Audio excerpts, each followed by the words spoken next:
Today we're continuing our interview series with UCSC NLP students discussing their capstone projects. Today we're on our third team. Ken, thank you for taking the time of your day to come give us this interview.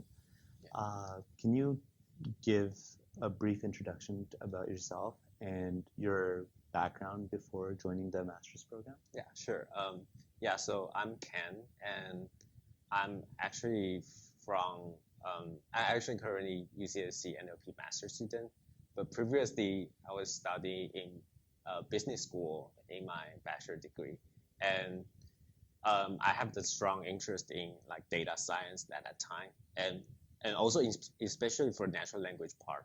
So I started the master's student at UC Riverside for computer science, and I always concentrate on the machine learning and artificial intelligence part, but there they don't have like that much research opportunity for the natural language processing.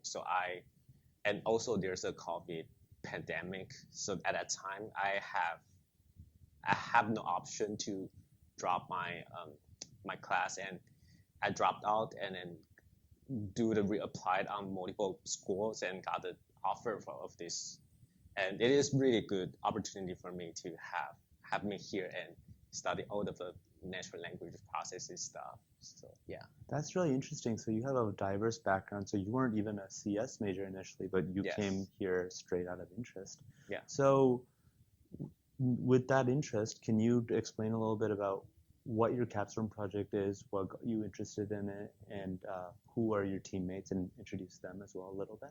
Yeah, sure.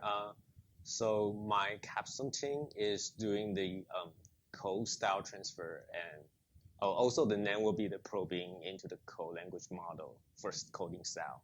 And my teammate is Serenity, Anish, and Carl. And my mentor is Kilan and Kavita from IBM Research. So we're working on this is just because like for all the coding, for all the code we have to as a programmer, we definitely need to having some coding convention inside. We need to following certain style to make the code is readable for anyone, for any people, any programmer in the organization. So in order to do that, we need to figure out a way that is able to transfer into like unorganized, not that well organized code into a style that is being well organized. So that's what we want to do, and what we wanted to understand about whether we have the model is able to do this. So that's basically our project.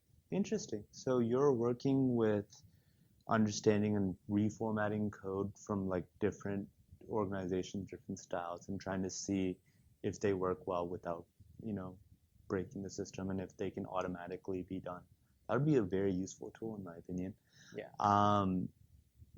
Can you tell me a little bit about how your team's process was working with like the mentors? Did they give from IBM? Did they give any like, you have like weekly meetings or like useful things to like help guide your project along? Yeah. So basically we have weekly meeting, and like weekly, like twice per week for meeting with our IBM research mentors, and they are really encourage us to doing any more further experiments, and they will find out like any interesting resource they'll provide to us, and they have provided a bunch of good advice, I have to say, and it helped us on our project progress really, really like very much. And also they encourage us to publish the paper. That's the that's really a thing that motivated us. And we have decided to publish paper, and we have like really strong enthusiasm to working on this project just because of our interest. So I really enjoyed the whole progress of the doing a capstone project with them. Interesting. So like the mentors help guide you through the project, and they also help keep you motivated to work and also publish an academic paper. Are you planning on publishing at some upcoming conference? We expect to do the AAAI in the following events that we want to publish our paper, but we originally will do a demonstration paper for that because like the timeline is like pretty close. It's pretty tense. So we probably will do like more lighter version of the paper, but afterward we're gonna keep on doing this research and try to target on the main conference for paper. Like we're gonna choose another conference for that. It's probably like another I don't know, like more further one. I see. Can you tell me a little bit about some techniques and ideas that you've learned from the master's program and what has helped you in succeeding in this project? So this program has provided like really rich contents for as the course material, and especially for those assignments and in NLP 201, 202, and 243, 244, they're giving like assignments that require you to practically use the deep learning framework to making the model, and from the initial step like doing the pre-processing on data and to following do the modeling and then the training process, and you have to keep monitoring how the training process goes and how the score it has produced and to do the analysis on it. All of this is helping me doing my current project because we're doing the same thing. And although it has different topics on that, but the procedure is roughly the same, and you definitely require a lot more practice on that. So all those course assignments is really help me like really much about my capstone project. Interesting.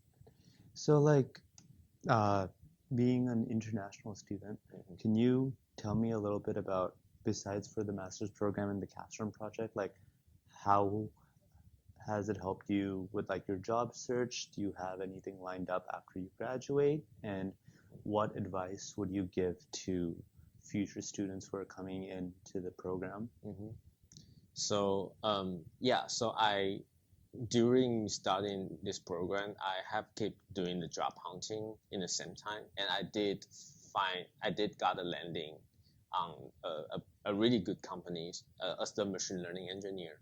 And congratulations. Yeah, thanks. So the interview questions is actually the contents from our courses. So I would suggest that you just keep like you have to study for your courses exams, right? So that's basically is enough for all the technical interview about the machine learning and like especially for natural language processing.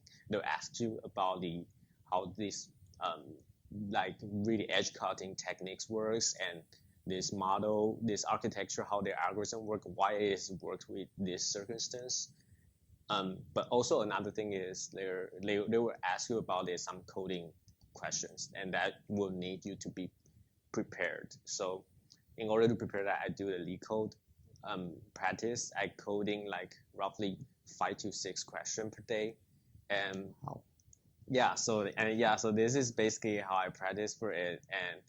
And but for machine learning question, you will get it from the courses in this program, and this is helping me a lot. Like when I was asked for that question, I was thinking about like, well, this is just the what teacher said like yesterday. So yeah, I really do feel about this program is helping me get a like machine learning related job. So yeah. All right. Thank you so much, Ken, for your time. Congratulations once again on your job and for success on your project and paper. And yeah, thank you. Thank you so much for your time. See you soon. Yeah.